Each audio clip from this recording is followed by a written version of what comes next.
Dans cette vidéo, je vais vous montrer de manière rapide et efficace comment créer un produit sur Shopify, tout ce qu'il faut prendre en compte et ce que vous allez retrouver évidemment sur votre boutique. Donc quand vous êtes sur votre interface Shopify, il va falloir aller directement dans la partie produit et puis ajouter un produit. Dans cette boutique, j'ai déjà des produits qui sont créés.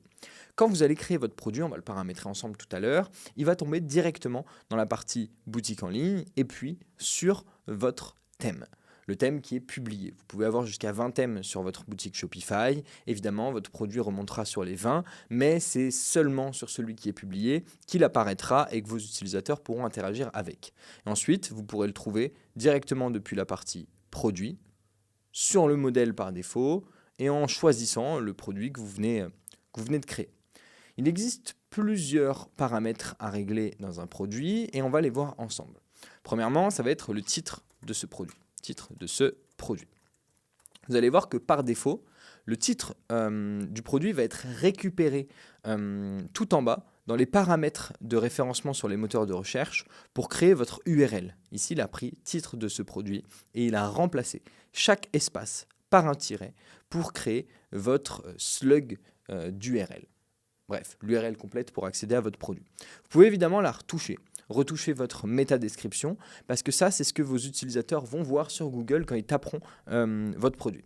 Il y a des chances que votre produit ne remonte pas directement sur Google juste après avoir créé cette page. Ça dépend évidemment de la concurrence qu'il y a sur le mot-clé de votre produit. Par exemple, sur titre de ce produit, je suis sûr qu'il y a plein de recherches et vous n'allez pas remonter du jour au lendemain. Et ça dépend aussi de l'autorité de votre site, par exemple, et plein d'autres facteurs qui sont liés au référencement naturel ou SEO. Je vous laisse vous renseigner sur ce sujet.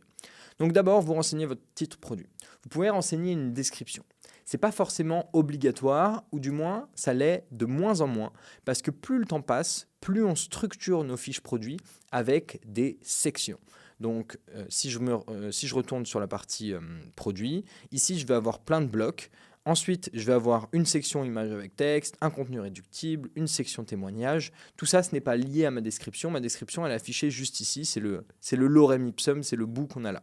Donc, on a de moins en moins une description qui prend tout le côté de la section produit et de plus en plus une structure de fiches produits par section. Maintenant, si vous voulez rentrer quelques infos, vous pouvez le faire et vous ne serez pas non plus obligé de les afficher sur votre fiche produit. Encore une fois, là, on est juste en train de créer notre produit. Vous pourrez revenir dessus, le rééditer et l'améliorer au fur et à mesure. Vous avez plein d'options dans votre description, notamment la partie intelligence artificielle qui va vous aider à générer votre description sans avoir à aller sur d'autres outils d'intelligence artificielle, un formatage. Et bref, c'est assez classique par rapport aux icônes qu'ils proposent.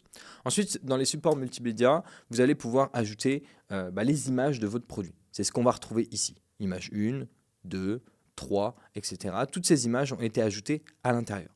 Vous pouvez même ajouter une vidéo, un GIF ou un modèle 3D si vous avez un point objet ou bref quelque chose, un fichier en 3D à l'intérieur. Shopify dispose par défaut d'un lecteur 3D qui vous permettra d'avoir ce genre de résultat. Il me semble que j'ai un produit en 3D sur ma boutique de démo. Magic Spoon peut-être pas. Si je me mets sur tous les produits 3D, voilà, ça donnera quelque chose comme ça. Au moins vous savez ce qui est possible et ce qui n'est pas possible. Ensuite, vous allez définir votre prix. Donc, votre prix, ça va être votre prix par défaut. Si vous voulez définir un prix avant réduction et que vous mettez à 15 €, dans ce cas, votre prix deviendra instantanément soldé. 15 € sera barré, 10 € sera le prix final que votre utilisateur payera. Vous pouvez afficher le prix unitaire ou non. Généralement, on ne le fait pas. Ensuite, sur la partie quantité, vous pouvez définir manuellement une quantité ou alors une quantité sera définie automatiquement en vous connectant au logiciel généralement de votre logisticien. Sur la partie expédition, vous pouvez définir le poids en kilos. Si vous avez des conditions de tarifs d'expédition sur le poids de votre produit, par exemple, généralement, pareil, on ne le fait pas et on fait des conditions d'expédition sur le prix total de la commande. Mais ça, c'est à vous de voir.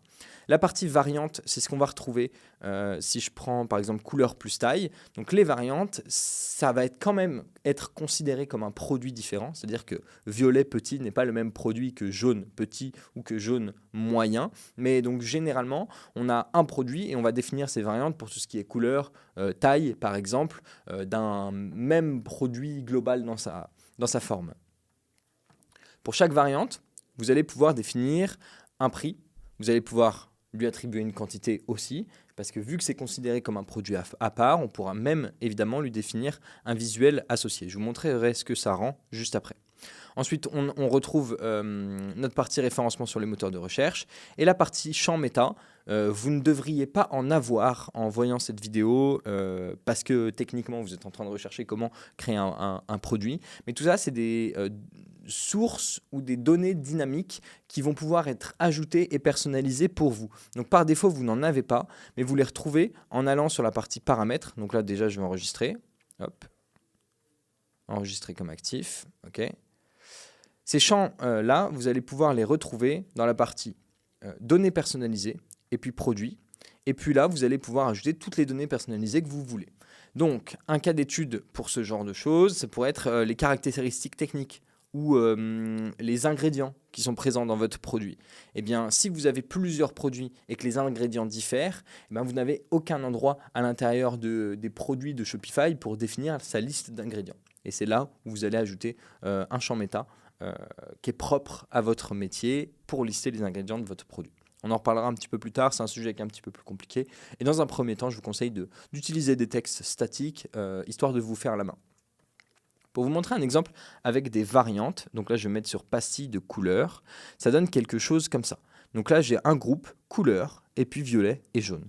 À l'intérieur, je peux définir le prix de ma variante violet, le prix de ma variante jaune. Je peux lui attribuer un visuel, comme ça quand l'utilisateur cliquera sur violet ou sur jaune, eh bien le bon visuel sera affiché. Et je peux même aller un petit peu plus loin si je clique à l'intérieur de violet, et là je retrouve tous mes paramètres, c'est-à-dire le prix avant réduction, le prix total, le SKU qui est mon identificateur unique de variante et donc de produit dans ce cas-là, ma quantité, etc., etc. Et des champs méta qui sont propres à ma variante. Ça, encore une fois, c'est un sujet dont on parlera un petit peu plus tard. J'espère que cette vidéo était claire, que vous savez maintenant définir et créer un produit, l'ajouter sur votre boutique Shopify parce que ça se fera automatiquement et il ne vous restera plus qu'à le personnaliser et créer la page propre à ce produit. Si vous avez d'autres questions, n'hésitez pas à les poser dans les commentaires et puis je vous retrouve dans une prochaine vidéo.